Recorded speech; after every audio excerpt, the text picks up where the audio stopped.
Do I have everybody's attention now? I was suspended by Vincent K. McMahon because of some things that I said. I didn't get in trouble because I announced July 17th is the day my contract comes to an end. And trust me when I tell you, I am leaving with the WWE Championship. I didn't just get in trouble because I said this company inside and outside the ring are filled with a parade of shameless ass kissers. I didn't just get in trouble because of this little nugget. And I'd like to think that maybe this company will be better after Vince McMahon's dead. I got in trouble basically because I have the balls to say things that nobody else has the balls to say.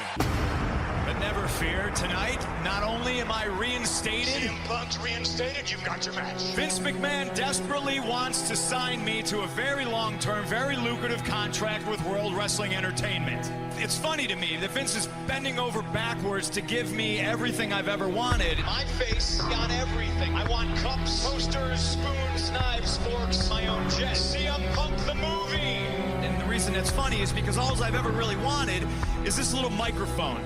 See, this is power. I am the voice of the voiceless. Do I have everybody's attention now? In anybody else's hands, this is a microphone. In my hands, it's a pipe bomb.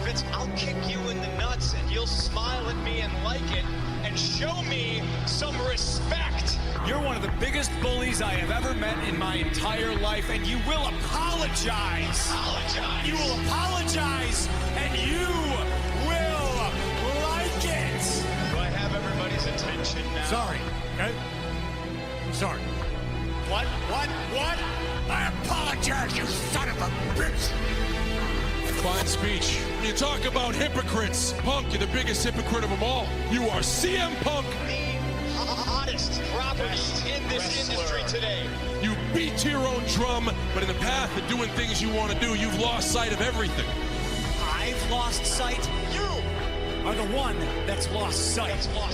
I am the underdog, and what you are is what you hate. You're the 10-time WWE champion. You're the man. Ladies and gentlemen, the champ is here. You, like the Red Sox, are no longer the underdog. You're a dynasty. You are what you hate. You have become the New York Yankees. Do I have everybody's attention now? Sunday night, say goodbye to the WWE title. Say goodbye to John Cena. And say goodbye to CM Punk. CM Punk walks out with his championship. Yeah! Do I have everybody's attention now? This podcast is a member of the Place to Be Nation family. Visit us at placetobenation.com. The only place to be in your pop culture world.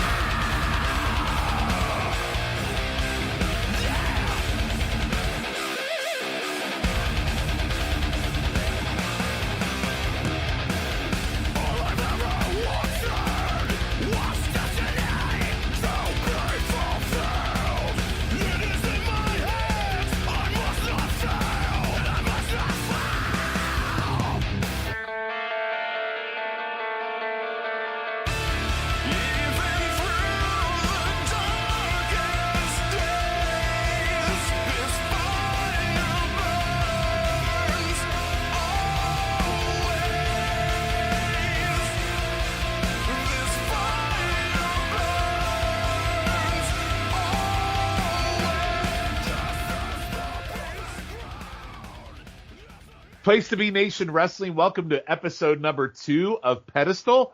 I am this episode's host, Shawn Kidd, and I am joined, much like our last episode, with the same crew tonight to look at a different match. So up first tonight, Ben Locke, how are you doing this evening? I am very well this evening. Shawn, how are you, my friend? I am doing fantastic, Ben. Just happy to be here. I love the first episode, so really, really excited to talk about tonight's match because I think this will be a good one too. Yeah, we're going to be talking about another great match, which pleases me. Absolutely. Me too. I haven't watched this match probably in 10 years since it first happened, so I'm very excited to talk about it. Also joining us tonight, Calum McDougall. How are you tonight? I am wonderful, Shawn. Thank you very much. As long as the internet keeps holds on for the next half an hour to an hour, I will be even happier.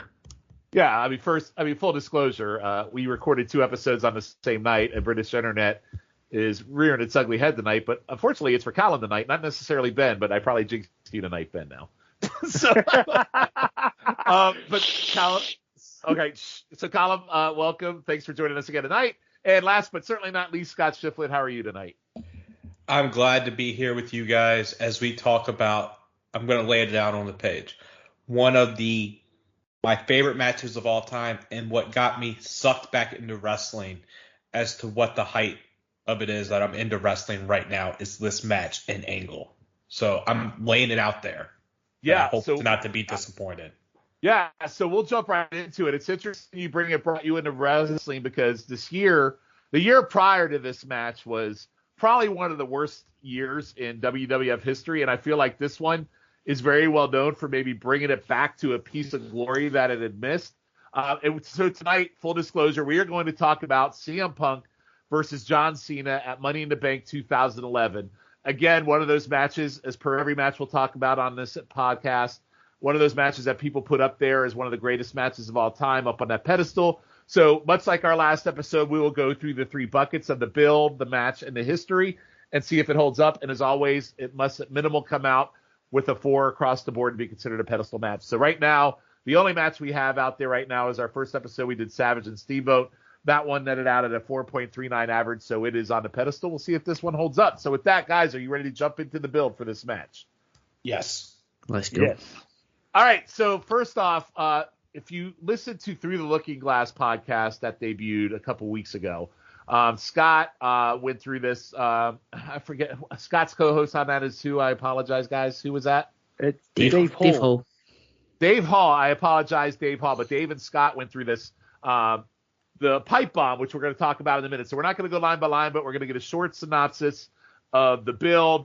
We'll go through and we'll talk about the ranking of the build and what our thoughts were, and then we'll jump into the match. So after becoming the number 1 contender for the WWF Championship the prior week, that same night, CM Punk attacked John Cena and dropped his iconic pipe bomb on an episode of WWE Raw. CM Punk slammed WWE and said he's done working with bootlickers like John Cena, and CM Punk then revealed, this is a big deal at the time, that his WWE contract would expire on midnight on July 17th, 2011, a day in the Money in the Bank pay-per-view, and vowed to win the championship and leave the company with it. We'll talk about that in a minute as we're going to talk about the whole build and then talk about that. On the next episode, CM Punk once again attacked John Cena and broke his WWE character by talking to the camera and delivering another pipe bomb. CM Punk said that after becoming the WWE champion and leaving the company, he would defend the title in other wrestling companies such as Ring of Honor, and New Japan Pro Wrestling. After the promo, Vince McMahon suspended CM Punk and took him out of Money in the Bank championship match. Very, very no-no to mention other wrestling companies in this, so this is already off to a hot start. John Cena slammed Vince McMahon and said he would leave the company as WWE champion if McMahon didn't bring CM Punk back. Vince McMahon agreed to bring Punk back, but relented on condition that Cena lost the title. He would be fired, and Cena agreed. And on the following episode of Raw, McMahon tried to buy CM Punk with a new contract and agreed all the demands CM Punk had made earlier. He even apologized to Punk before John Cena interrupted the proceedings. The segment resulted in Cena punching CM Punk, after which the voice of the voiceless tore up the agreed contract. So that's kind of the short overview of the build. Before we get into this match, they also showed the build to this match prior to the match starting, but we're not going to go through that. We're just going to jump right into the match. But I will start with you first, Ben. What did you think of the build at the time to this match as we headed into it? Okay, so let's backtrack to 2011 if we can, gents, because I am very much the same as Scott in terms of I wasn't watching until the pipe bomb. I had switched the last pay-per-view I watched was WrestleMania 26. So I had gone, what was that, 14, 15 months to that stage, and I hadn't watched any wrestling at all. And I've told this story plenty of times on Special Relations. Calum's heard the story. From about 2005 onwards, I went from watching week to week to watching pay-per-views to then just stopping. And it was the pipe bomb that brought me back. And I think there is a large percentage of wrestling fans who were fans then and are still fans today. And probably the at least top three reason will be the pipe bomb promo. We'll get to the match itself, but I'm not going to use that voice of the voiceless phrase that Punk uses, but he really was speaking for me. Everything in that promo, there's truth to it. The shoot style, however you want to phrase it, it just worked because he was talking like a normal, rational human being, and that's what I loved about it. Okay, so Ben, what did you rank it on a scale of 1 to 5? I will go 4.75 because I think the build to the match, like the pipe bomb is a 5 on its own, but you've got to knock a couple of bits off, the Johnny Ace involvement and, like you say, some of the Cena stuff. So I'll knock a little bit off for that, but it is almost the perfect package. And like Scott said, this is one of my favorite matches, and it just sucked me back in, and I made sure I watched this pay-per-view live. That's how invested I was into this. Yeah, Ben, I'm going to go with you. I'm going to go with 4.75, and here's why. Punk was not on a greatest of tears in terms of his wrestling career. He had been jobbing out a lot. He'd been losing a lot, and you could sense that frustration. So when this powerbomb situation happened and he just went off and did this whole pipeline shoot, and you can believe who you want or whatever the backstage stories is. He went off script. He didn't go off script. It doesn't matter. What they did is took a very stale product, and CM Punk single-handedly got people to come back and watch the WWE, including myself. I had given up on the WWE. You can only take so many Kane Undertaker world title matches in 2010 before you'll check out. But this was an amazing promo, and then they continued to build on it. Like, they were so out of their element in what this was in terms of what they had habitually been over the last year or so, that this totally felt like a refresh, almost like a reset, that quite honestly in today's WWE, they could probably stand to find another way to do something like this to get the fire going again. Because I thought the build was perfect. I think Punk mentioning the other companies saying he's taking the title with them. Cena saying that he'll quit with the belt, and then McMahon firing him. By the way, his contract is ending. Like, it's the whole perfect scenario to bring interest into it. Oh, by the way, let's not forget to mention the match is happening in CM Punk's hometown of Chicago. You had the perfect concoction of a wrestling feud and a match, just all into one, and the timing of it's beautiful. So I'm going 4.75 like Ben. Scott, I will go to you next. As these guys said, it's just great. I remember I was at a buddy's house when they had the contract signing when he tore up the contract, and that was right before Money in the Bank. And I was there because I don't know how I remember this, but there was a video game coming out that night, and me and a couple buddies were going to GameStop to pick it up, and we were hanging out, and I was like, watch the end of this. It's going to be amazing. Because I was telling them what was going on. They were lapsed wrestling fans. They were into it. And, Punk's pipe bomb promo was getting picked up by, ESPN. They thought it was real. I remember Jim Rome's dumbass was like, he actually is getting able to say what he wants. And I was like, when it hits, because WWE for the longest time had not hit the cultural zeitgeist. They hit the zeitgeist again with this. Punk was on Jimmy Kimmel during this time as well with Cousin Sal.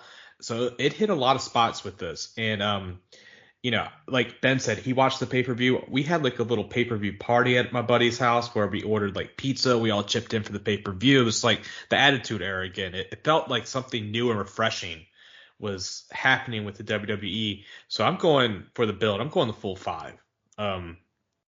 I just thought it was great. And a little more backstory. I just graduated college, was working 3 to 11, hated my life. And wrestling saved me that summer after I graduated. So it was, and this is what saved it, was this pipe bomb in the summer of Punk. So that's why I got to go the full 5.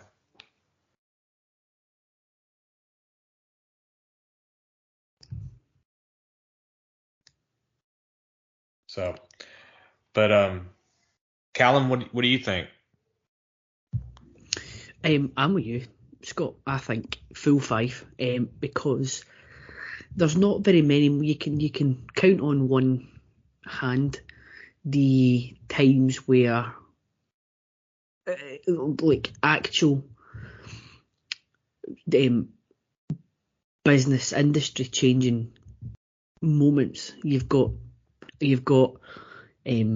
Hogan. Hogan and Andre, maybe, or just Hogan in general in the 80s. You've got the NWO. You've got potentially you could put in the Austin Mike Tyson confrontation on Raw, and then you've got this in 15 minutes. CM Punk gave the WWE the rocket up the rear end that it needed, and it had been needing for years up until that point. Especially as Shawn said right at the start, 2010 was the absolute drizzling you-know-whats. It was horrendous to watch. It was actually a chore to watch. It was not enjoyable, and with just it was almost like this small island that CM Punk had created for himself and created in this storyline was almost the Attitude Era coming back into the PG, like this wee bit of the Attitude Era in the PG era, and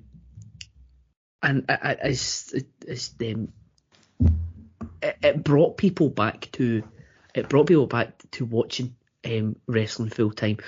Scott, you said you were with some lapsed wrestling fans. Ben was a lapsed wrestling fan by the sounds of things at that point. It was different, and much like we said for the first episode, it was different to anything else that was happening at that time. And for all the times you've got, I don't know what in 2011 I couldn't tell you what Impact were doing. I couldn't tell you what Ring of Honor were doing. But certainly from a WWE standpoint, it was so much different to anything else that was going on. So I can't, for the impact that it's had, to get people back into watching wrestling, I think it has to be 5 stars. I mean, one of the things as well, boys, that we need to talk about is I know we're focusing on this match in particular, but the whole build for this pay-per-view was unbelievable. I mean, we talk nowadays about how excited. I mean, another pay-per-view that took place in Chicago, All Out, a couple of weeks ago, how excited everybody was for that. And I remember how excited and how people, like I say, I was a Laps fan, and other Laps fans were talking about this pay-per-view. They were getting so into it, not just this match, but everything that was up and down this card. I don't know, to this day, I still don't know how they caught lightning in a bottle in that month. Yeah, you're 100% right. It's like this. It's almost like this match helped reset their whole probably one of the best pay-per-views they had done in a long, long time. I can't go back and think about which one was probably better or one that was as good at the time or how far back it was, but this one was a really great pay-per-view overall, actually. So it's got to be up there for like best B-show pay-per-view ever. Absolutely. All right, so everybody talked about their build. We have it 4.87 on the build. So coming in strong on Steamboat Savage, it was a 4.806. So clearly build here definitely captured everybody's imagination on it. I think the end result of it, as we talk about it, is it actually got many of us back involved in the WWE after a very tiring 2010. So with that, are you ready to get into the match? Yes. Let's do it. All right, so we are paused. Again, it's different, but I think we're on what?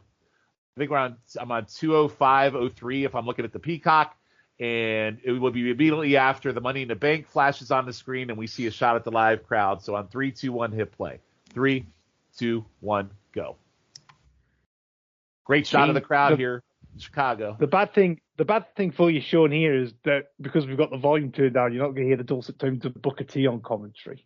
Oh, well, not only that, but the crowd reaction to CM Punk is also off the chain as well. Yeah. That's another slight issue. Yeah. I think the CM Punk chance is much bigger issue than Booker T on commentary. Not here. I mean, in all seriousness, this is one of the greatest entrances of all time. I will put that out there. Which they kind of recaptured a little bit, timely manner on CM Punk's return a few months ago.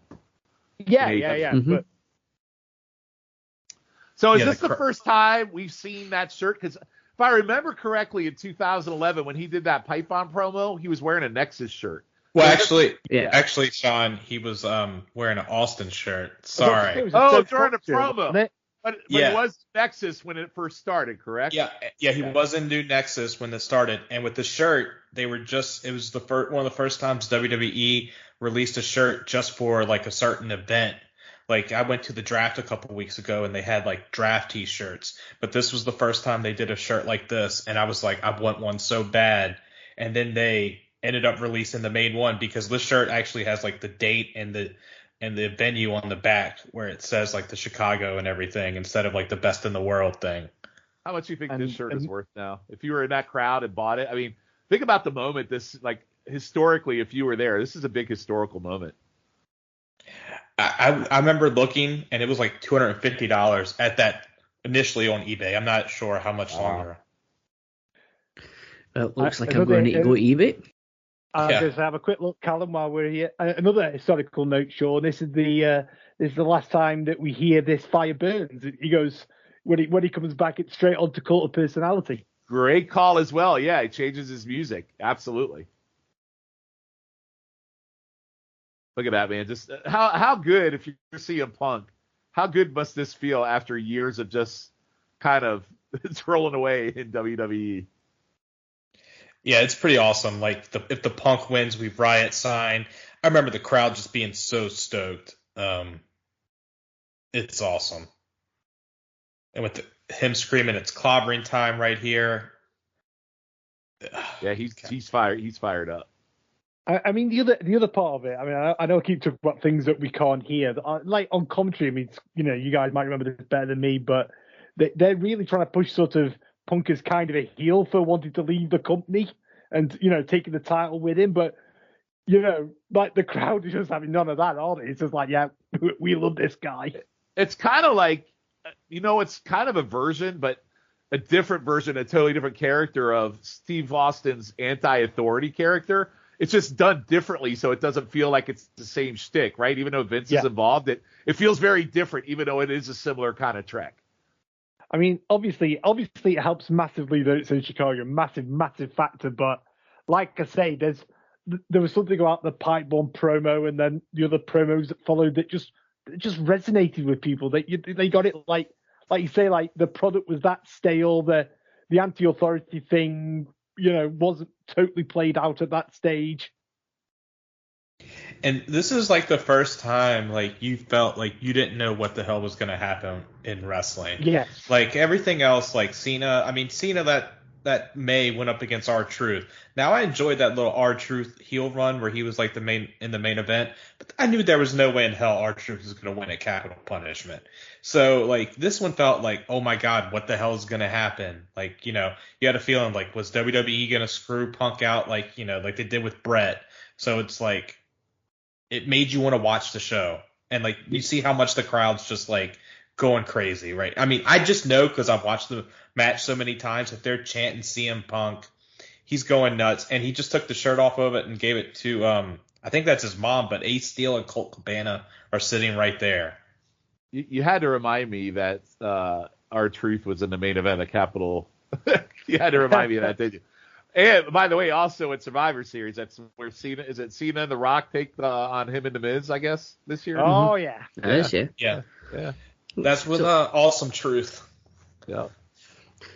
And the other thing was there was there's been no leak about him signing a contract, so going back off what Scott said, you didn't know whether they'd have the actual balls to let Punk win the match at this stage.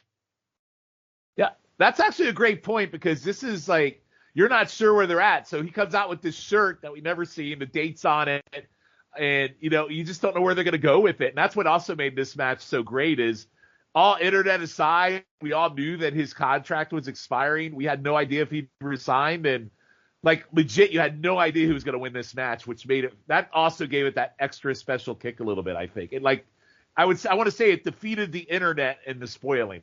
You know what I mean? Yeah. Well, to quote another podcast, the rumor and innuendo is he signed the contract this night, didn't he? That is the rumor. That's that the is rumor. Yeah. And like going back to to the build for this, I do remember. Let's see, there's Colt Cabana right beside Punk right there. One of the lines I do remember from this is not even from the pipe bomb. It's when Cena, who's a Red Sox fan, says that he's turned into what the Red Sox hate, the Yankees. And like, I know, Shawn, you're not a big sports fan, but like that's just like, and like Cena got pissed off and then punches him, and then that's when Punk rips up the contract. It was just great. I loved it. Yeah, I'm not a big baseball guy, but even I got that reference. And it's just like, do you think the crowd's has more vitriol here now to Punk or for One Night Stand? It's got to be One Night Stand though, right? Yeah, I don't think they hate Cena. I think they're just very pro Punk. Whereas I think the crowd at One Night Stand hated Cena. Calum, is Calum still on? Yeah, sure. Yeah. I'm still Okay. I'm still All here. right. I'm just Any thoughts you'd like to share? I know we've been talking. So let me add Calum in. I'm taking it all in. I'm taking it all because it's been a while since I've seen this one. Although Me too. It's been 10 years for me. Yeah, me too. The one thing that did pop up to my mind was about R-Truth. Again, being the number one contender at one point. Small tidbit about that. Ben, do you remember why the WWE get fined when R-Truth, when they were over here, right before the capital punishment match? Oh, he wasn't smoking, was he? He was. It was just after the smoking ban, and he lit a cigarette when he was trying to be all bad man with John Morrison. So there you go. So he got R-Truth got into trouble for that? Yes, because it was not long after there was an indoor smoking ban in all public places, and the WWE get fined because R-Truth lit a cigarette. I'm pretty sure someone said like, you can't do that. Like you can hear one of the fans like chanting like, you can't do that when he like lit it up. It's stupid how much I remember of 2011 WWE, but I can't remember shit from 2019. See, Scott, I'm that way like 80s, 90s WWE, and today and in 2011 I'll be like, what the fuck are you talking about? That's why I'm asking about this archery thing. It's so weird. So yeah, it really stalled start. This has been a long intro and a long start. They haven't even locked up yet. One thing I was looking at as well is I'm due anyone that listens, I think, well, predominantly to the special relations, I always talk about it, but the good friends over at cagematch.com, because they've got like individual ratings for some matches. So there has been 665 votes for this match on a 1 to 10 ranking scale. Would you care to guess what the actual ranking is on this match on Cage Match? Ooh, wow. I'm gonna say 9.1. I'll go a little higher. I'll say 9. I'll say 9.34. I'll go really precise. I'm going 9.5. Oh, Scott wins 9.64. Holy cow! Out of how many votes? 600 something? 665. So there's 515 10s, 88 9s, 45 8s, 11 7s, 5 6s, and actual 1 5. Honestly, based on, I don't know how you go down a 5 and 6. Well, let's watch the match. It'll spoil it. That's crazy. So here's a question I'm going to ask right here, right now. Was this the match where people kind of realized that John Cena was good? I think this match definitely accentuated Cena. Yeah, I think he was good before this. But I think people No. So what I mean by that is like he was good before this. No, I quite agree with you, but like people didn't realize how good he was. I think this definitely did as much to put over Punk as it did. I think Cena. I put as much over as Cena as it did Punk. I agree with you. I think it did. But I think there's other matches that did it. But I think this one really stood out in 2011 during a dull point of the WWE. It really brought both these guys to prominence. I think at the time. you've got to remember, we talk about like the stagnation of the product. We're in full like LOL Cena wins territory here.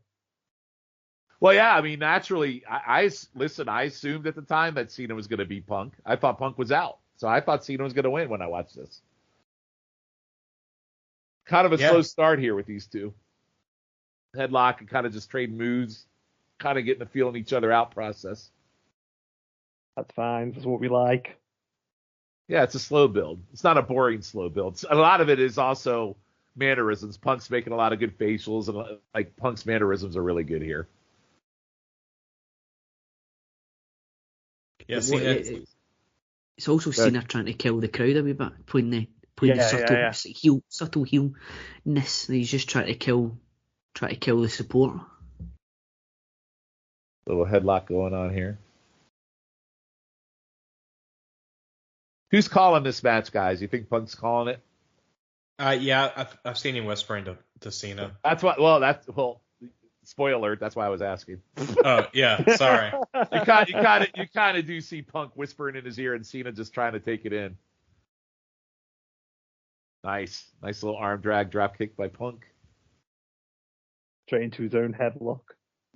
I love the look on his face with the headlock. Look at him. He had a little smirky smile on his face. That was pretty cool.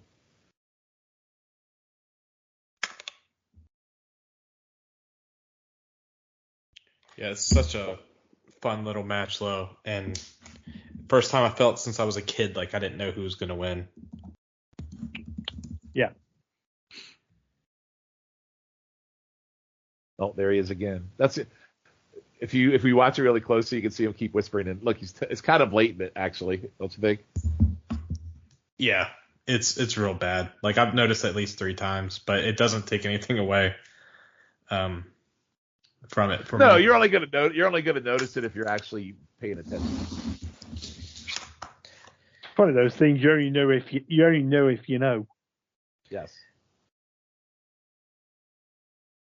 And also, like, one thing that is pretty funny is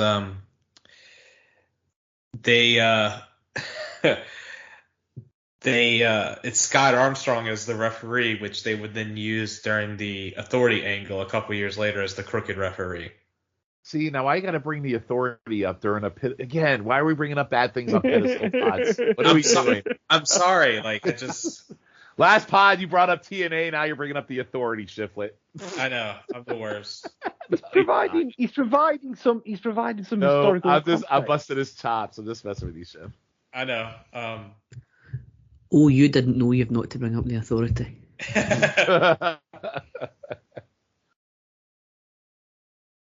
What was Drew McIntyre doing in 2011? He was Intercontinental Champion, you dick. He was, wasn't he? He was. He was. He was. He was. I'm just pop quizzing. But why we're kind of a slow where they're kind of building and filling each other out, I thought I'd pop quiz column on Drew McIntyre. I did like Cena and Punk going back and forth with the FU. That was nice, and both getting out of it. Well, he was going for the GTS, but I don't mind. Listen, I don't mind the mat wrestling because CM Punk's mantra is "I'm the best in the world," and CM Punk not CM Punk, but Cena mat wrestling is really not in character for him. So I'm okay with this. Yeah, bring something new to it. Yeah. And I just remember the crowd being hot, going off my opinion, off of memory for like the whole match, which is pretty impressive. And also, I just noticed there's some juggalos in the background. Cena just the other. Go ahead, Ben. The other part, I was going to say, the other part of it is the fact that they could do this slow start is because they knew they'd got the crowd. They got the crowd in the palm of their hand, so they can. I'm going to use the word. They can get away with a slow start like this because the crowd are going to be with them every step of the way. They could build to the crescendo, to use a Mark term. Yes. Everything's going to mean something, and that they could learn a lesson from this, frankly. I mean, like this is very un-Cena that we're watching, which makes it very different, which is why it's cool, I think. Yeah, he's not just doing his 5 moves of doom. No, he's actually doing rest holds, mat wrestling, and great suplex there by Punk. If I'm a little ahead, I apologize. I do find with you. I do find it very strange that John Cena is doing all these technical things in jorts. It does seem a bit out of place. Cena doing his best Ric Flair impression on this match. Lots of bat wrestling and selling, yes. And it's a great point on Calum on the jorts. Ric Flair would never be caught in jorts. He should be wearing something like amateur gear, like, don't know, a singlet and a head thing that looks like big headphones, like the 2-minute title holder, Josh Alexander. Oh, that guy. Yeah. You know, I gave you praise for Drew. He was Intercontinental Champion, and you just have to. By the way, I always like this John Cena suplex that he does right here. It's almost like a cradle suplex or some form of it. Looks really good. But how dare you search Josh Alexander after I give praise to Drew? Shame on you. Go ahead, Ben. Sorry. No, I was going to say that, but you brought it back. I was going to say to Calum, did you see the way that Shawn tried to move the subject on there? But you brought it back, so thanks for that. I did, because I didn't want to miss the move, because this is a pod about a serious pod, and I want to make sure we caught it. That's all. Good stuff going on here between the two now. Yeah. Well, and now we got the figure 4 around the neck. Yeah, I wouldn't say any of these are rest holds, but they're holds with a point. Yeah.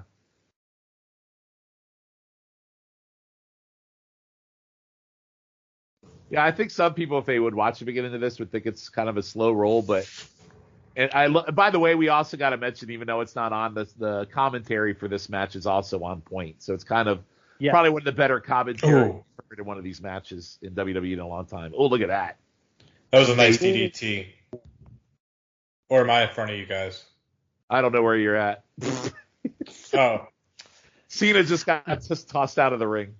Okay. Oh, no, sorry. I've fallen behind. I'm right with Shawn, so I'm at 2:20:30 now. Okay, I'm 5 seconds behind. He just got thrown out of the ring. Yeah, we're not too far. Oh, I'm 2:20:15. Right, I'm miles back. Right, let's skip forward. That British internet. Oh, I don't know how he's done that, because it's not skipped anything. I've seen everything. I don't understand. There was a reminder there of the Raw GM, the virtual Raw GM. So yes. Another tragedy. Another tragedy. Not everything in 2011 was perfect. Oh, wait. I don't want to spoil this one. This move is amazing because it looks so savage what he's about to do to Cena. If you're not there yet. Oh my God. Wait till you get to it. When you get to him dropping a knee on Cena's head outside the ring, let me know. Yeah, that was good. Oof. Oh shit! That was really nice right there. Savage. And I love how he just goes to like Ace Steel and Colt and just jaw jacks with them as well. I'm the shit. Yeah, he slapped hands with them multiple times every time he goes out. Like you can tell he's just like loving this moment right now. And I love go ahead. Sorry, Scott. And I love when he was like doing the pin. Like you could see like it was like it took everything just to push him. He's like pushing him with his head right there. It's just a nice little added detail that I love. What were we gonna say, Shawn? I don't remember now. It's okay. All right. It's all right. You got to remember, Scott. Shawn's old. He'll forget points as soon as he makes them. Yeah, and it is 9:06 East Coast time, Scott. So yeah, you're right. I'm kidding. And I love how both. Go on, Ben.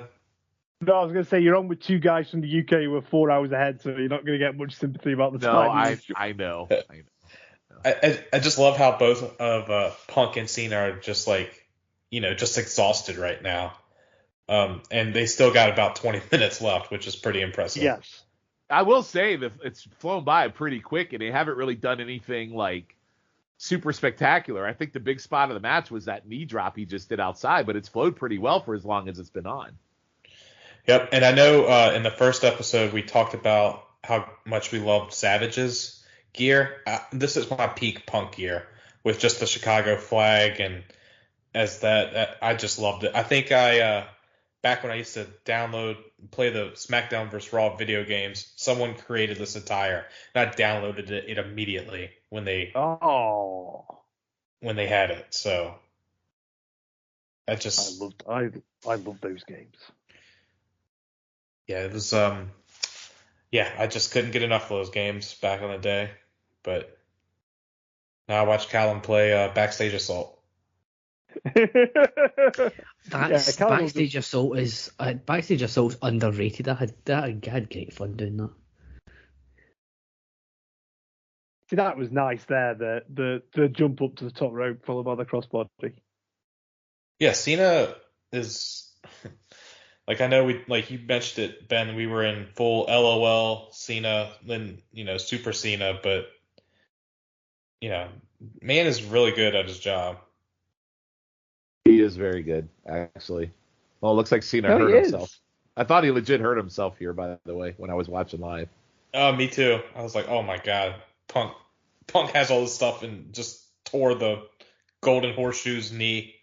The best matches are the ones that make you believe that it is real, because like when you watch this match, one of the things I love is it entrenches you to the point of where you suspend disbelief and you just get caught up in it and don't. Oh my God! Holy shit! What a match! I mean, the Cena thing, like what Scott says, it's a bit like how Roman Reigns is now. He was on such a level at this point that there was nobody at this point in 2011 who was there with him, and Edge was there for maybe a little bit, and it took this particular set of circumstances to get Punk to a place where he was believable enough to be in a match with Cena. By the way, that suplex that he just did to the outside of the ring, you didn't see shit like that in 2011. No, hell no. No. He lands like right on his back. Like you see like people saying, "Oh shit." It's pretty sickening. Like, and I love like one thing, like with our first episode, we had a clear heel and a clear babyface. Both of these guys, it's like shades of gray, where you don't have a clear heel or a clear babyface. I know the crowd has a clear heel and babyface, but Cena and Punk aren't wrestling like that. There's no shortcuts being taken. Punk was a heel going into it. Like, I mean, pre this whole feud, he was the heel. Yeah, with New Nexus, which was terrible. And by the way, Ben, correct me. We did Chicken Salad. We did Mania 27. Punk Orton was our match of the night, was it not? Punk Orton was a banger. Yeah, Punk Orton. That's right, Punk Orton. Yeah, that's right. That was it was the best match on the show. Yeah, that's when Orton got rid of the New Nexus by punting them all to FCW. That was the one with the RKO and out midair, which was fantastic. Yes. Yep. Only bright spot on that show. Yeah. I don't know. Lawler versus Cole was 5 stars. Oh, that's a nice move. Kidding. Oh, nice. Yeah, I'm digging this match totally. I like how they've started slow and they're just building, and now they're kind of in the middle of it, building to like this is a really thought out, well laid out match. I mean, look at like shoulder breaker. Look at the crowd though. You've got a couple of people there taking cameras, but everybody's focused on the ring. There's nobody, on the phone. Everybody's looking. That tells you how much a crowd are into things. Yeah, I think that's a great point, Ben. You see, everybody is just enthralled with the match. I told you, it's kind of like this match sucks you in, and you suspend disbelief, and you're just there for the ride. I love these kind of matches. Ooh, nice punches. Yep. I mean, this reminds me of a very. Sorry, Ben. Go ahead. I was going to say we're however many minutes into this match now, and this abdominal stretch is probably the first rest hold of the match. We're 15 minutes in at this point. Yeah, I was going to say in this match, I hate going back to the Crockett era. This match kind of reminds me of one of those Ric Flair 30-minute matches he would have against like a Garvin or a Wyndham. Crockett Roll, we're getting ready to watch Battle of the Belts 2 as of this recording, and it's that 45-minute Wyndham banger. I haven't seen it forever, but I feel like this kind of goes old school a little bit with how it builds and builds and builds. It's very old school. Very old school. Well, it's totally different from anything that was being seen on the product at this point. I mean, Calum and Scott, you guys could probably answer it a bit better than me, but like I say, there was a reason I stopped watching, and it was like you said, Shawn, like Undertaker K matches part 8,000. We didn't need to see that again, but this is a totally different match and a totally different style that we hadn't seen in a long, long time.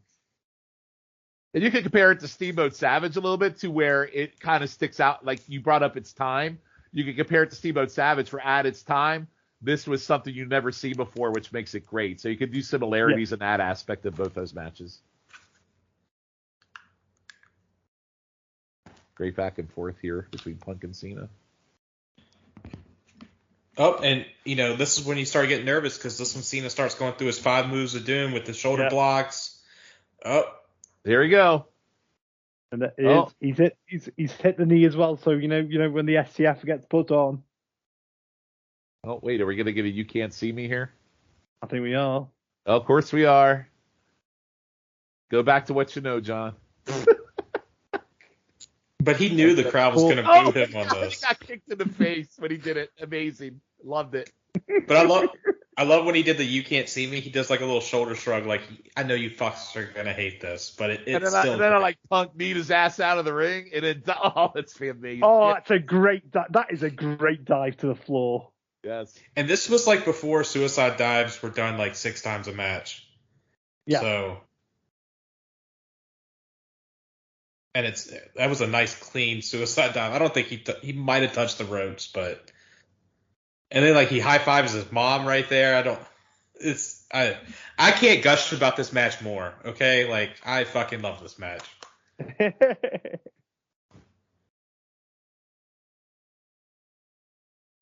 I mean, we talked in the last pod about, like, what that match meant to other wrestlers, the Savage Steamboat match, but you can see right here what this match. I mean, this is 10 years ago now, and you can see where NXT and then latterly with AEW exactly the influence that this has had.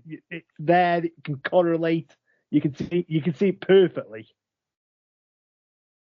Go on, Calum. Sorry, I cut you off. No, sorry. I was just looking back. So when you were talking about how different it was to what's gone before. I've got the card up for Money in the Bank 2010. It's not good. Pre-show. Hey, Calum, spoiler alert. 2010 WWE is not good. No, but I'm just looking through. There's nothing like... So, Kane won the Money in the Bank. Then you've got Alicia Fox and Eve Torres. The Hart Dynasty against the Usos, I think, has just debuted. Ooh. But that was 5 minutes. Rey Mysterio against Jack Swagger. Oh. Then Kane cashed in on Rey Mysterio. Then you've got Layla against Kelly. Miz won the Money in the Bank, and Sheamus beat Cena in a cage. I kind of feel like that could be chicken salad worthy, Ben, based on what I just heard. That sounds very... I was going to say, that doesn't sound very salad worthy. We haven't done a Money in the Bank yet. No. Sorry, Calum, while you were talking, Cena tried to do the FU, and Punk was able to get out of it. It wasn't as clean, but it still sold like everything with the match, where they're both starting to get tired, might not be able to reverse everything, and it's just... No, they're reversing each other. They're reversing each other back and forth. That's what I like. Punk's 5 moves of doom. Punk's now turned back 2 of them, and then Punk just did the same thing, or Cena just did the same thing to him on the GTS. Just did a side power bomb on him. It's really good. It's not one person taking it's like a really good back and forth. It could be any I like that as well. Very big difference in Steamboat Savage is there's not a clear cut person here. They're very even keeled right now. Yeah, it's a real 50-50 match. Well, here we go. Another FU thing. And I think actually watching it again, what I'm really liking about it is how it starts, like we said, it starts off slow. It starts with that sort of NWA Crockett technical wrestling bit at the beginning, and now we're getting into a proper WWE big move match. So they're molding the styles together, and it works seamlessly. Yes, I agree. And so we kind of missed it, but I didn't say it. But Punk hit a really savage looking knee, and then just did that off the top rope from the apron clothesline to Cena. I always like that. The replay. Oh, yes, that knee was. Look at that knee to the face. Ooh. That is like how did he not break his nose on that? Holy cow! Because he's the best in the world, Shawn. Because he can't see him. Oh my God, that replay So is nice. savage. So nice they've got to replay it twice. I would. Shit, that was great. I mean, that's almost worth the star on its own. Oh. Now we got Yes. Daniel Bryan kicks. Yes. I was going to say, here come Punk's version of the yes kicks. Well, the yes kicks a thing at this time yet? No. I don't think so. No, because He actually, had he even started doing the yes no thing at this stage? No, End he of the didn't. year, I think. yes, when he won the title by beating Big Show after the That's Mark Henry match. Okay. All right. That just to go off topic a little, that is one of my favorite cash-ins ever because I love the fact he said, I'm never going to do it that way, and that's exactly how he won the title. When was that? 2012?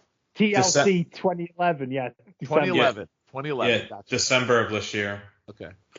But had the ring not collapsed or something? Was it not at the end of that? No. A different one? You're getting, it's a Mark Henry Big Show match, but it's a different one. Yeah, they were having like a chair match or something, and they were took each other out. I thought, the whole crowd would have went crazy. I mean, would have been deflated if he tapped. I thought he was going to tap there because this was when, everyone tapped to the STF. Nice kick there. Nice kick to the temple.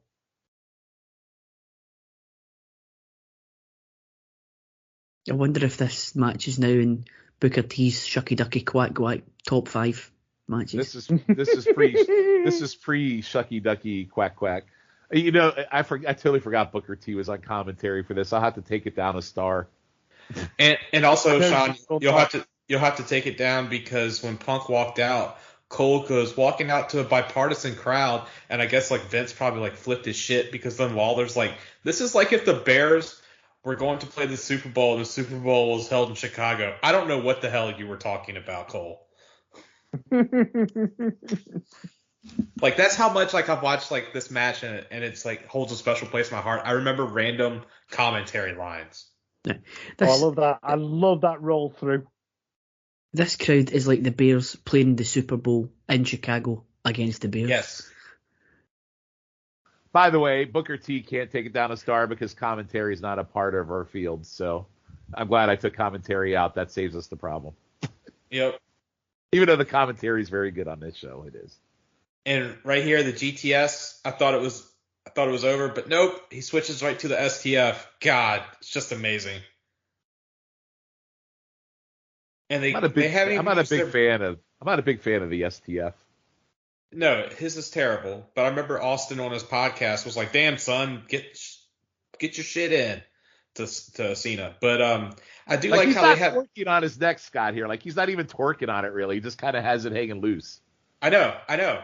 But what I do like is they haven't hit any of their big moves. Like this was Cena's like 1B move, but like you can get to the ropes on it. Oh, I do love the Anaconda Vice though. Look at that. That is a great move. Such a simple. Like it.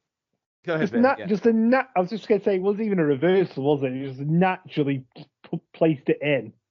And it's because he didn't have it cinched in, Shawn. Well, but it is but the Anaconda Vice is such a simplistic but savage-looking submission, and then the crowd outside is going ape shit for this move. By the way, yeah, like they're hitting the side. Everyone's on their feet right now. God. I will say as well. I love a wrestler who has a submission and a proper finisher. Yes, and by the way, when watching this live, that's where I thought the match was over right there. Yeah. Yep, right here with the FU, which I just said they hadn't hit their big moves. Yeah, because they pulled out Cena's submission, then they did the Anaconda Vice, and then the FU. It's like, all right, well they reversed both things. Now they're gonna finish it, and it was a pleasant surprise to see Punk kick out there.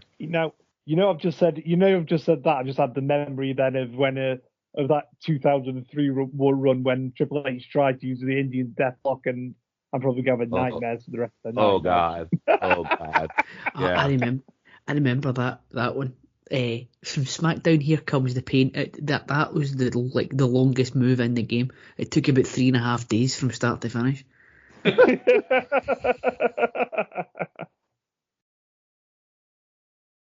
Cena going up top. He was never really a top rope man.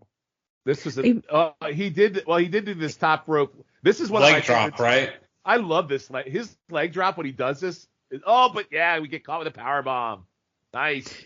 He went through a wee spell of doing that all the time. Did he not thingy? Was it not?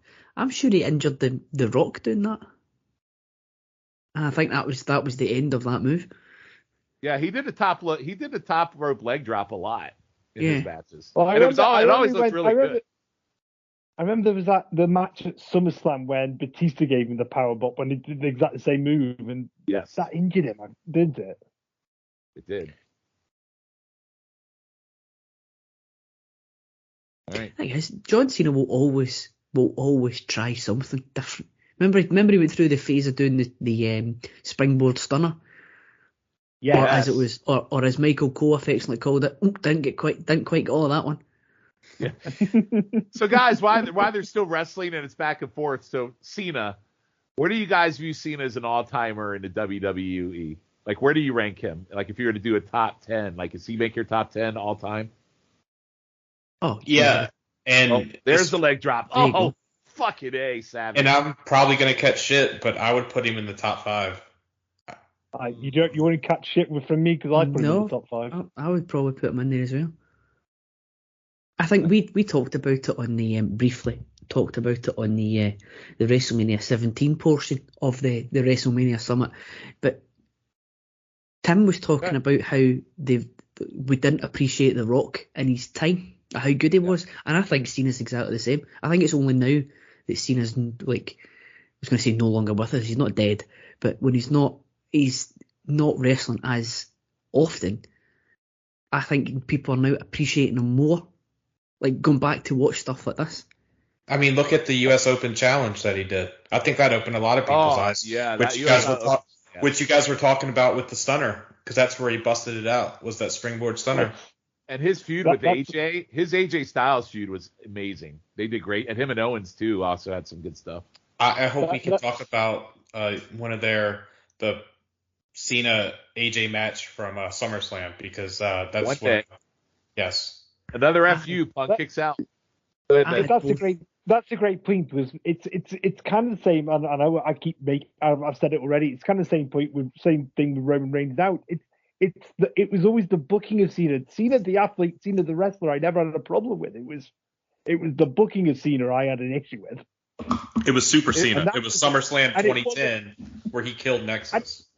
And it wasn't necessarily Cena's fault, but Scott's bang on the money there. It's the whole Super Cena thing. I think part of his problem as well is they were trying to, they tried too hard with him at the very start, so they put him in with guys like Chris Jericho and Kurt Angle, because from their point of view, Jericho and Angle are that good that they can get people to boo them, but it gave off the impression that they were putting them in with guys who were really good to get good matches out of them. And then you see them drag a decent match out of the Great Khali and drag decent matches out of Umaga. Yeah. Umaga at New Year's Revolution. Yeah, and the Royal Rumble, and then he goes, like, as you said, Scott, in 2015 goes into Cena and starts having these bangers with Sami Zayn and Kevin Owens and AJ Styles. I had the SummerSlam and the Rumble matches both on my GWWE list. I think the two of them just have this natural ability to have good matches with each other. God, those were some savage elbows when Cena was trying to do the super FU. I want to go back to something Ben said earlier, where, hey, is this the match where Cena kind of people realize he was a good wrestler? Ben, what I will tell you is if you've watched Cena or never watched Cena ever, and you put on this match, this definitely does show that Cena can wrestle. So I will piggyback on what you said about that. He is a total wrestler in this match.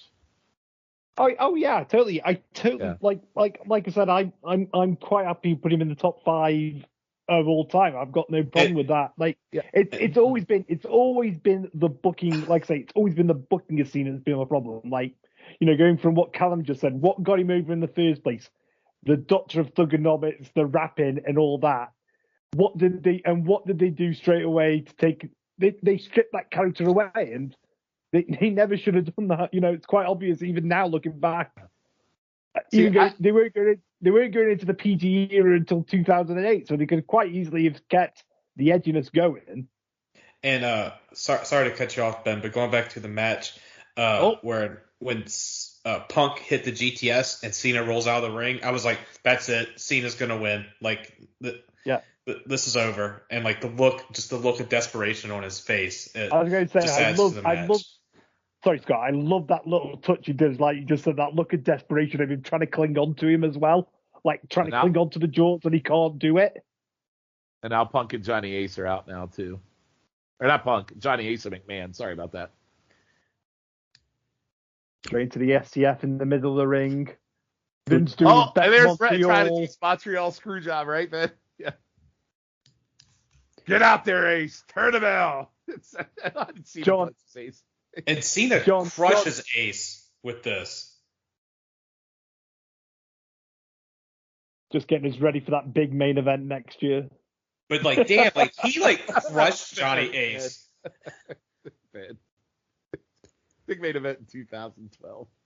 Yeah, when John Cena has the worst year of his life, but it's in every pay-per-view main event. That one. Oh, and here we go. And we have a new champion. Holy shit! I mean, look again. Look at the crowd again. They're losing their shit, and it's the disbelief. They just can't believe like what's actually happened. I like the Lagana sign. That's right next to Vince as he frowns. It's good.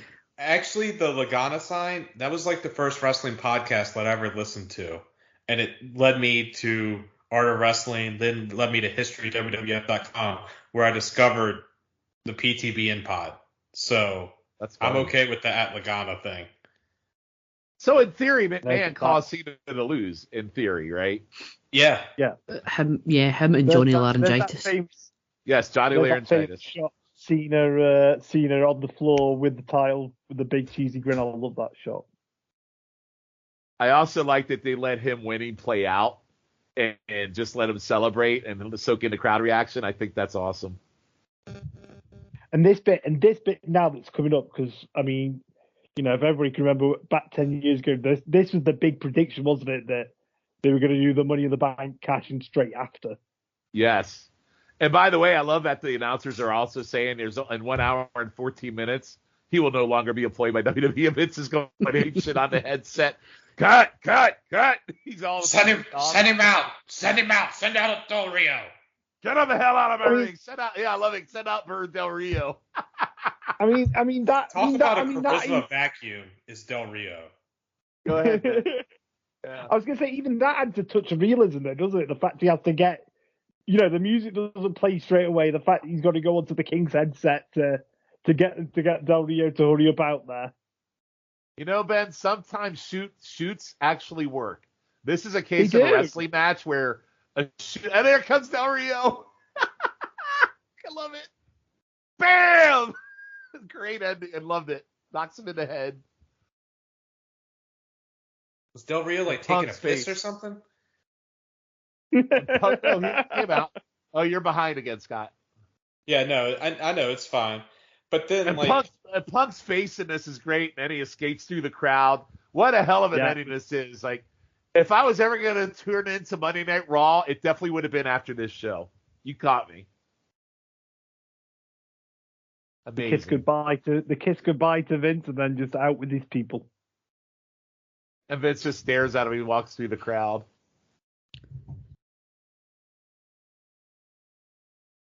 What a great ending, too. Like this, the ending itself and the aftermatch, everything in this is just fantastic. And we are out. So, guys, that match was long, but I felt it was really good from a wrestling standpoint. They started off slow. They had a really good midpoint, and they built to the crescendo on the ending. So before I give my score on the match, I will go to Scott first. What do you feel about the match 1 through 5? I mean, if you've been paying attention, we should all know that this is getting another 5 across the board for me. I love this match. It built up, and it peaked perfectly. Bunch of false finishes, and here's the mark of a perfect match. I've seen this match like 10 times. I still got goosebumps watching the end of the match when he hits the GTS, because you don't believe it's going to happen. I've ranked it up there. It's up there with WrestleMania 30 main event with Bryan winning to me. Like, that's two of the things that have kept me into wrestling in the past 10 years. And I just, it's a perfect 5 for me. All right, Scott goes 5. Calum? Yeah, I'm going to go the perfect 5 as well, because the one thing I wanted to do, and I didn't have the sound on at all. I had the captions on, as I always do, but I didn't have any sound in the background because I don't know if it was on through the looking glass that you mentioned earlier on, or if it was on a recent edition of JT's mailbag over in the North South feed. Somebody had mentioned, was the match actually good, or was it the crowd and the whole atmosphere and the aura surrounding the show that made it 5 stars? A bit like the argument that we had for WrestleMania 17 back in the Summit podcast. So I watched it without any sound. I just watched the match bell to bell, and it was superb. The story was there. Cena and Punk both held up their end of the bargain. There was absolutely it wasn't a carry job from either men. Both men just knew their roles, done them absolutely perfectly. And it was almost like the evolution for Cena. It was almost like the evolution of One Night Stand, 2005. It was just like another step to that. But yeah, it was absolutely excellent. So it does have to get 5 stars from me. Yeah, and Colin, it's interesting because literally, I know you popped in here and there, but I could totally tell you were soaking in the match, trying to take it all in terms of a wrestling match. So I think you framed what you did really perfectly in what you just said. So, and it's really cool. I think you brought up 17, and one of my arguments with 17 was always, is it the crowd? Is it the environment? Is it the match? And this is a shit take on my end, but I enjoyed this match much, much better than I enjoyed that 17 main event, because this match was really, really good, and it wasn't a brawl. It really started out slow, built to a crescendo, and I thought overall as a wrestling match, this one was fantastic. Ben, I am also going 5 on this match because of it, because same things Calum said. I am going 5.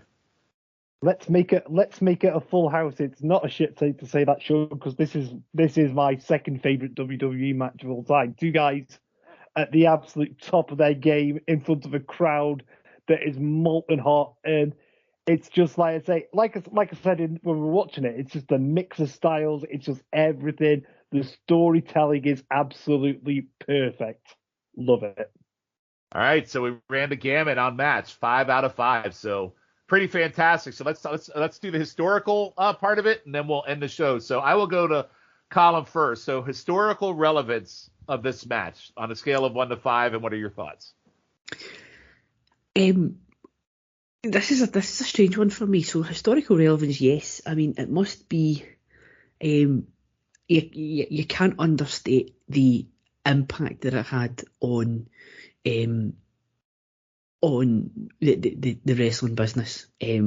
As we said right at the start, it got bent. I mean, I was still watching, for better or for worse at that time, but it got everyone else back into the WWE. So you can't not say that it's not got some historical importance. It is ruined. See, I don't know if it's ruined slightly with how they worked it in the aftermath, because it did all work out quite well for all involved, particularly CM Punk. This is I think I'll go 4.25 on it. I think it's been watered down slightly by what happened in the immediate aftermath. I do think, and for the points that Scott and Dave made on through the looking glass, they could have done a lot more with it.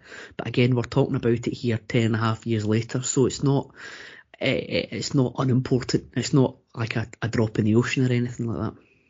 Yeah, I mean, there is a lot of stuff historically, the match itself, but the aftermath with Nash involved and Triple H, I kind of see your point. It gets watered down a little bit, so I'll have to think through that as I think through my part. Ben, what did you think from a historical relevance? So like Colin says, take the Nash and the Triple H part out of it, and the aftermath is almost perfect. And it made Punk into a main event player, and he needed this match to get there, and we got that year-long title reign.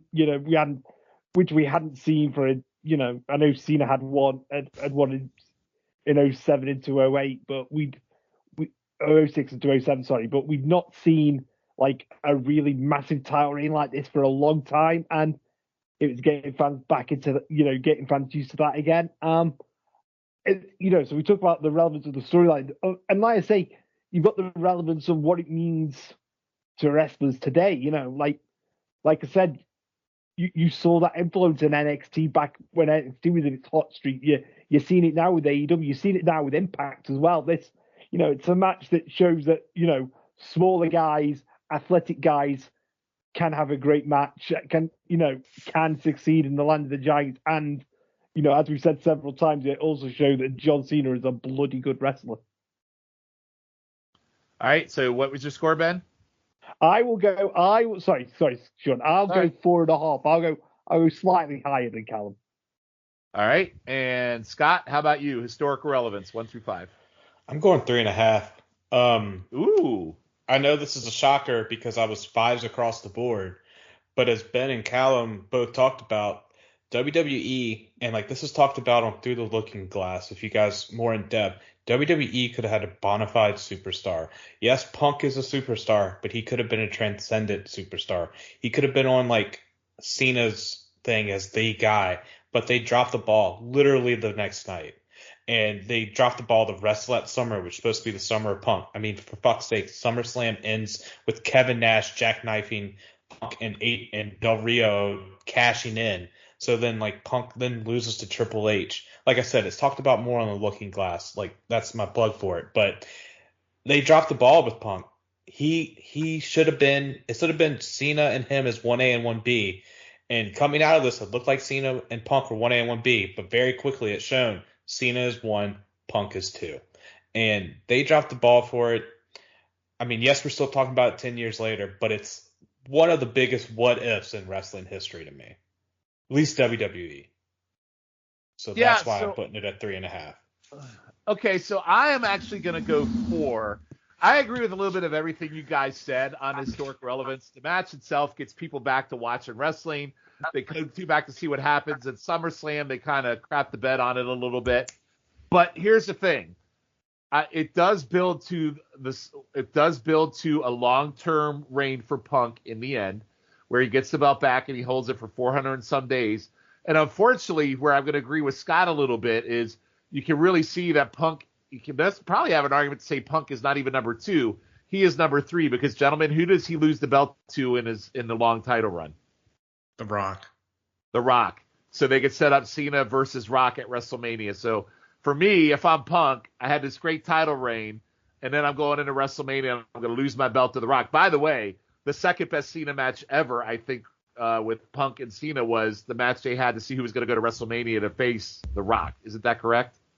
Yes, that Raw match. It's very good. They bust out the pile driver. Yeah, I think that's the second best match these two have ever had. But in theory, Scott, you might be a little right. Except he's not. I mean, he gets the year title run, but in the end, they flushed it all down the toilet so they could get The Rock and Cena for the title. So I am going to go 4. I'm going to go 4 on that. But anyways, guys, here's what it does. So on our build, we have a score of 4.87, historical value of 4.06. I'm a little stunned at your 3.5, Scott, so you surprised me there, but it's a 4.06. And match, we're at 5. So overall score, 4.64. So this match now, out of our first 2 pods, leads the Pedestal rankings right now. So it's at 4.64, and Savage versus Steamboat is at a 4.39. So it leads by a wide margin. So before we go, Ben, anything you would like to add to this match before we sign off? Only thing I would say is I think with the storyline, they literally got it wrong by a show. Like, instead of having Punk appear at that at the end of Mysterio Cena at Raw, save that match for SummerSlam and then have Punk come out at SummerSlam, because literally the next pay-per-view is called Night of Champions or Clash of Champions, and you've got these 2 world champions, so we can have the match there to decide who wins the title. You've got the pay-per-view buys. Just keep it going. Yeah. Oh, by the way, Ben, you just reminded me. The one thing that I did like at the aftermatch was Punk just showing up everywhere. So he showed up at Comic-Con with the belt. Scott, you should remember that, right? He at the Mattel one. Yeah, He and then ran the belt in the fridge. If you guys remember the belt that, in the fridge is a great one. Yeah. So there is some good stuff in the aftermath. So I wanted to be remiss and not talk. I wanted to make sure I mentioned that. Calum, any final thoughts on this match? Yeah, I mean, there's nothing that can be faulted with the match at all. On the night and the build up, there was a lot left to be desired for the for the sort of the follow up. He threatened to turn up to all these places. Why not? If they weren't so insular, why not let him turn up for a match at Ring of Honor with the belt? Why not let him turn up to New Japan with the belt? If he's going to, because he already turned up to Comic-Con and all these places, have him just like arrange that he like just drops into these places, like going like random things like College Game Day or something, just anything that he's turning up with a belt and making a nuisance of himself. But you can't fault anything. Like as of the whatever it was, hour and 4 minutes before his contract expired, it was absolutely excellent. It was as near to perfect as you can probably get. All right, thank you. And Scott, any final thoughts on this match? Just if you haven't seen it in a while, go out of your way and watch it. It's a brisk, like it's 34 minutes, and with everything else, it's like 40 minutes. But just go out of your way and watch it. It's just amazing, and it shows how great wrestling can be and what we deserve as fans. So yeah, the last thing I would say to this match, and then we'll sign off, is I think WWE today could go back and take a look at what they did here 10 years ago and try to figure out some kind of element of surprise, some kind of formula with somebody they already have that might be similar to a Punk or someone they see as a Punk, and not necessarily duplicate it, but figure out a way to get the same kind of spark that they could kick off a star the same way they did Punk. I think this is a great school book way of taking somebody who had been, who's popular, but in kind of in job territory and rebuild them back to being a bigger star. And I think the WWE today has a lot of stars that are like that it's kind of a lot of 50-50 booking. It's a lot of, same people going over, same people losing. Kind of like Drew McIntyre where he loses a lot, but, at least now he does. But I'm just kidding, Calum. But I'm not even going to rise to that. No, but that's somebody that literally was not on the radar. And then when he came in back to the WWE, they made him a star. And I feel like they could do that with somebody else. That's my whole point. So I'm joking about that. Because they made, legit, he was one of the most fun things to watch and kept the pandemic going, to be honest with you. Right? And that's what kept me involved is Drew. I know I joke I don't like him, but they honestly made a star out of Drew. Then they did a little bit of it with Lashley, too. So they have people to do it with. They just need to ride the train and do it, not do so much 50-50 bullshit. I think they love. Sorry, Cal. Go ahead, Cal. Cal. You go, man. There you go. I was going to say they love knocking people down and just having them go on these massive losing streaks and then building them back up for some reason. Yes. Like you say, just pick a guy and just go with him and just see what happens.